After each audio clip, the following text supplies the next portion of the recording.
Midway USA's Gun Stories is brought to you by Midway USA, just about everything for shooting, reloading, gunsmithing, and hunting.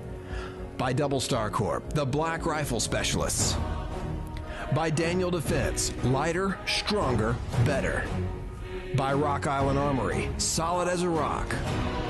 By Otis Technology, smart gun care.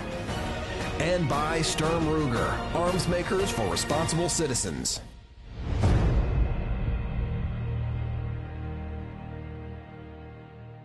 The modern Derringer is everything Henry Derringer conceived and more.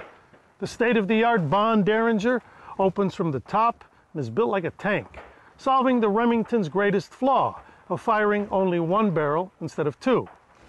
The Bond is stainless steel, features interchangeable calibers by removing one screw to replace the barrels, and is available in everything from .22 long rifle to a fire-breathing .410 shotgun shell. And yes, the .410 recoils a bit. I think that Bond has taken, with their Derringer design, they've gone back to the roots. Even though they like calling it a Derringer, in my mind, it is a small pistol. It is rugged, it is well machined from both the design and the materials that are being used. The locking latch being on the left-hand side rather than the right-hand side. The rebounding hammer that gives that Derringer, the Bond Derringer, a boost of 120% in safety over any other Derringer that's out there. The safety being activated from right to left side instead of from left to right side. All these different design elements are the things that make that a real gun. They are one of the true homegrown American companies that are, in my mind, bringing back the true American heritage of being gun makers, which is something that sometimes I miss. I think we've lost that probably over the last 50 years or so. And companies like Ruger, companies like Bond, as well as Marlin and many others out there, these are the companies that are safeguarding our heritage as American gun makers. Derringer noted that he started making these small pistols as early as 1825. This was during the flintlock system. They became much more efficient during the percussion system, took away some of the bulk that was necessary for the flintlock system. But then with the advent of the metallic cartridge, you really started to see the Derringer that we think of today. That was made by everyone from Remington and Colt. Overseas, a variety of different individuals made them.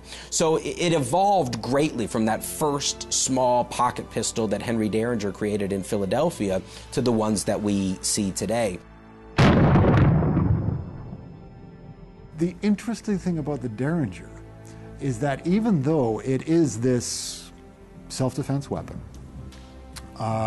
easily concealable, some would say the girl gun, what was odd about the Derringer is that this was the gun that they decided to make pretty. So how did you make them popular? Well, you made them popular through A, building a mythology around them. In other words, putting them in the hands of gorgeous babes, right, in movies. And B, making them items of devotion. It is more important for what it looks like than what it does. Whereas with almost every other weapon, what it does and what it can do is the defining principle behind it. Whereas with a Derringer, it's not. It holds an odd place in firearms history.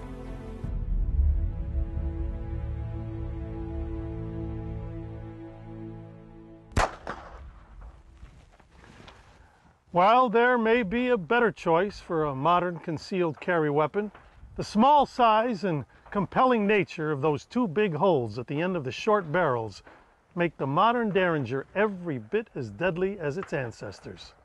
I'm Joe Mantegna, and this is Gun Stories.